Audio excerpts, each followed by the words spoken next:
there was one that we had to grade by hand, so I tried to do that really quickly. I haven't had time to like really reflect on it, as well as I would have liked to, but it is what it is.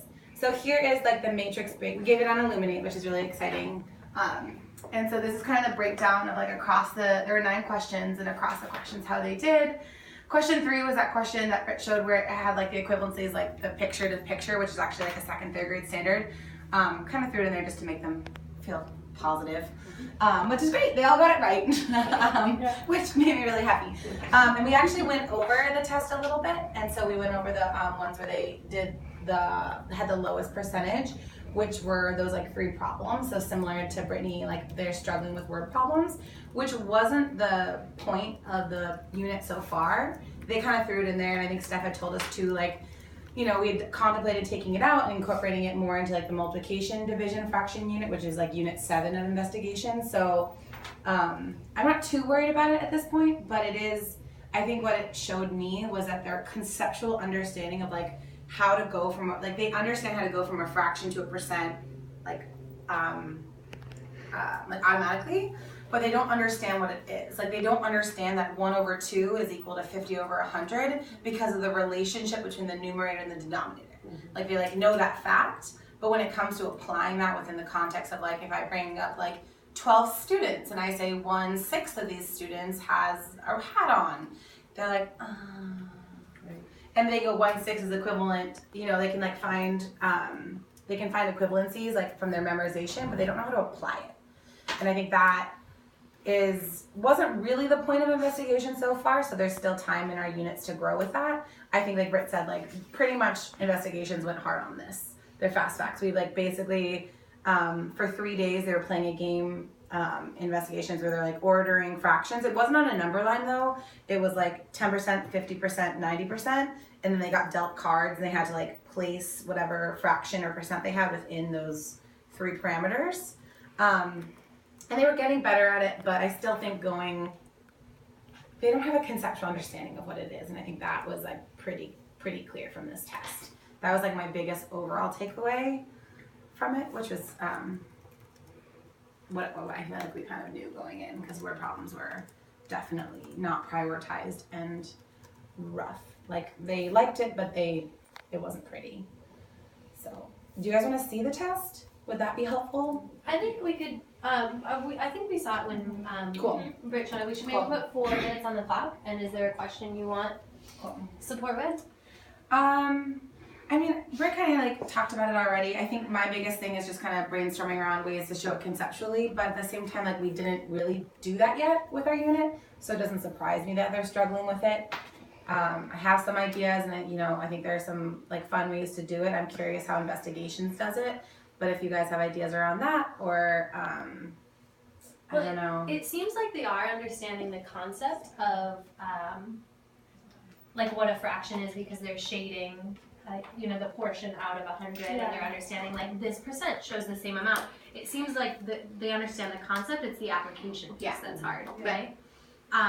So like scaffolding for them how to apply it. So like maybe starting with things that are like really simple, like how they've been doing with the guess my rule stuff. Really great. Of like, okay, because that's like a similar. And I try to like link it with that too. Like, let's say I brought up 20 kids to the front of the classroom, like tie that into the word problem that was on the board, and they that's when I lost like half of them. And then like once it was like not relating it to guess my rule directly, it was pretty low level. That's like this question, like question 1 and question, I can't think, it was 5 were the 2 like word problem ones, and maybe 2. I can't remember. This came up in the 2-3 data talk around the SMP.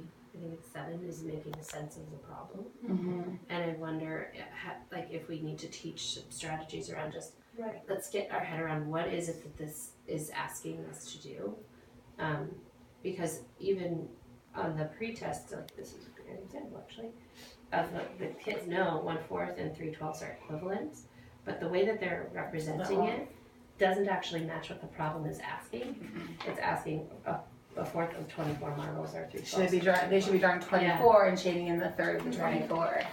Yeah. So they have like the application is definitely. And I think it's just like thinking through like when you get to a problem you don't know, you're going, have I ever learned this before? What have I learned that goes into this? And like, I feel like they're not, like the second they see, a lot of them, when they see a problem that's somewhat new to them, I think their like go-to response is kind of to shut down a little bit, like, I don't know how to do this. Rather than saying, okay, like, I know we're in the percents unit, I know we're in the fractions unit, like what thing, let me try this thing that we've done in class 5,000 times and see if maybe that will lead me in the right direction. Like, you know, and that's something I'm trying to work on them with is think like, what have we done? And try something that we've done. I wonder if you could like. I wonder if you could like really celebrate anytime a kid like sees a problem and says, "This reminds me of," and you could like use your candies or something, or like you know like if you're doing problem whole class and you like give really simple numbers where it is like there's 30 and 10 out of like it's 1/3. Yeah. But and like a kid says, "Oh, this reminds me of when we do guess my rule," or this reminds me of how sometimes we draw a rectangle and we divide it and we say 10 can go here, here, here. Then it's like, oh wow, spicy work, candy for you. Yeah. Or, you know, like just like having like a go-to phrase maybe. Yeah, I love that idea. What other problem solving have you guys done around, or like in general, and then around fractions specifically? We haven't done much Okay. because the unit literally was pretty like DO1K, DOK1. Yeah. Yes, that. DO1K guys, DOK1. It was Donkey Kong 1.